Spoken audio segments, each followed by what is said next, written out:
Hello, so today I would like to share some thoughts about trusting God to provide.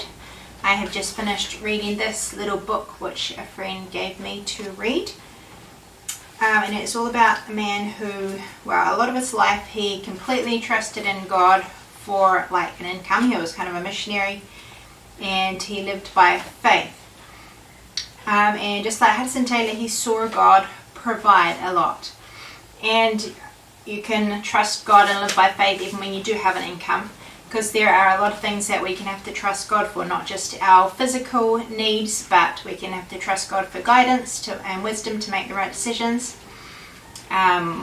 We have to trust God to provide us a husband or wife. There is all sorts of different things that we need to trust God for. So even if we do have an income, I think we can still learn from it. So I've written down a list of 11 things about trusting God. Some of these are ones I've learnt from experience. Some of them I've seen in this book. So the first one is we need to trust God and not trust our spouse or our income or our church or hoarding or our own frugal living, or ways that we save money or buying things secondhand. We need to trust God even though we may do all those things. 1 Timothy 6 verse 17 says, "Charge them that are rich in this world that they be not high-minded, nor trust in uncertain riches, but in the living God who giveth us richly all things to enjoy." So we need to trust in God, not in those other things. And sometimes it can be good when those things get taken away, because then we realize that we have to trust in God.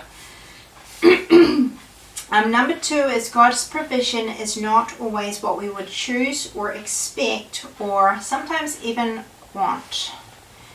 So the way God provides is often can be unexpected and maybe in a way that we don't even want. God's ways are higher than ours and he knows what's best. And I was just thinking with Elijah, God used ravens to feed him, and I heard somebody say that ravens would be one of the most unlikely birds to bring you food.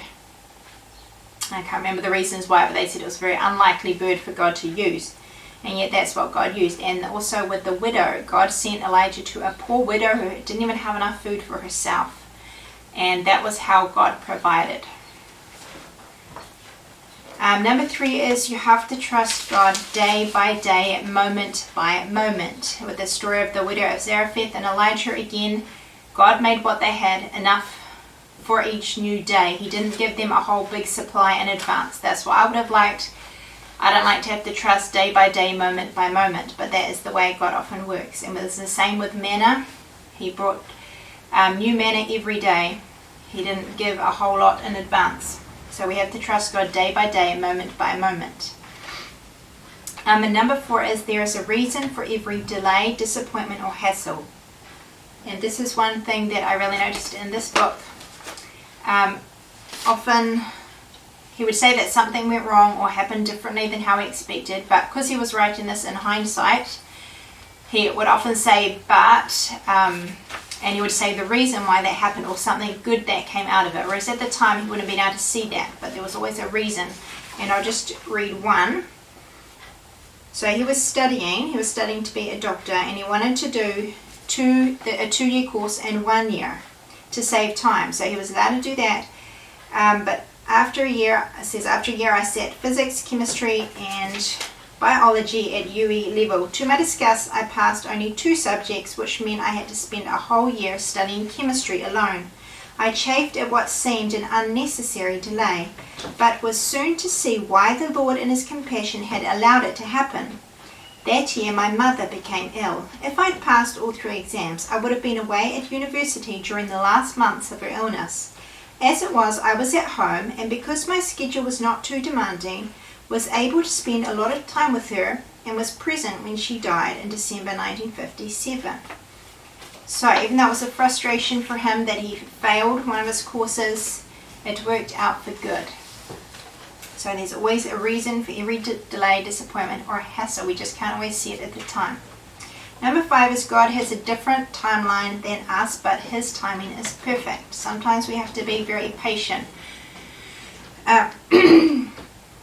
So with Lazarus, Jesus came a couple of days late, or so it seemed to Mary and Martha, but God had a different timeline than them, but his timing is perfect. And it's the same with my book that I wanted to get published. I wanted to get it done straight away, and yet God's timing was to wait a long time, and yet his timing is perfect.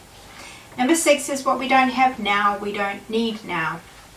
God promises to supply our needs, and if he hasn't supplied it right now, then I obviously don't need it right now. So trust God to provide it at the right time. Number 7 is delays are not denials. I guess it goes along with the last point. Sometimes we just have to wait and keep on praying. And one example of this was Johan wanted to work one less day a week so that he could spend more time in ministry. And we prayed about it for a long time. He looked at other job opportunities and applied for other jobs, but it just seemed like the answer was no. But a couple of years later it happened. So delays are not denials. Number 8, God sometimes waits until the very last minute, and I think that's to test our faith. So if you think with Abraham, with Isaac, God told Abraham to sacrifice his son, and Abraham obeyed, and right at the very last minute God told him to stop, and he provided a ram to take his place. And so sometimes God waits until the very last minute. And that often happened in this book too. Like there was one time he had to go somewhere on a bus, and he had no money to go on the bus. And so in the end he said, right, I'm just going to hop on and I'm going to trust God to provide my fare. When he was on the bus, somebody offered to pay for his ticket, but he had to go and get on the bus. So it happened at the last minute. Number 9, sometimes God's provision includes a lot of effort or work and obedience as well. So if you think of Noah's Ark, God provided a way for Noah to be saved from the flood, and yet it required a lot of obedience and work. And so sometimes the way God provides through us might be through us having to go to a lot of effort. And that's also true with my book. The way God provided meant I had to go through a little bit of frustration trying to figure out how to do it. Number 10 is sometimes you need a lot of faith to trust that God will provide. Sometimes it seems really impossible, and it does take a lot of faith. And there's a story in the Bible where one of the cities was under siege, and so they ended up having no food in their city. It's a story of those 4 lepers, and they went out of the city and went to the enemy camp and found that all the enemies had gone and that there was lots of food there. But the day before, God had given a promise that he would provide food for them, and it seemed so impossible because they couldn't see any possible way how. They couldn't see a possible way that God could give them food. And so sometimes it does take a lot of faith to believe that God will keep his promises, because we can't always see how he could do that. And number 11 is sometimes God's answer to what we think we need is, my grace is sufficient. So sometimes we pray for things that we think we need. For example, it could be more sleep. You might not be getting enough sleep at night, or you might need a break from whatever you're doing. Those are just 2 examples I can think of, and yet God's answer to you may be, my grace is sufficient. He may just help you without giving you what you think you need. And I was reading one of my old blog posts, and I thought that I needed a break, and I realized that all I needed was an attitude adjustment, that I didn't actually need a break, I just needed a good attitude. So those are some things to think about. Run!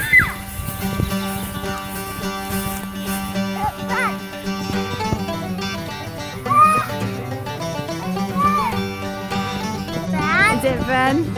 Yeah. Yeah.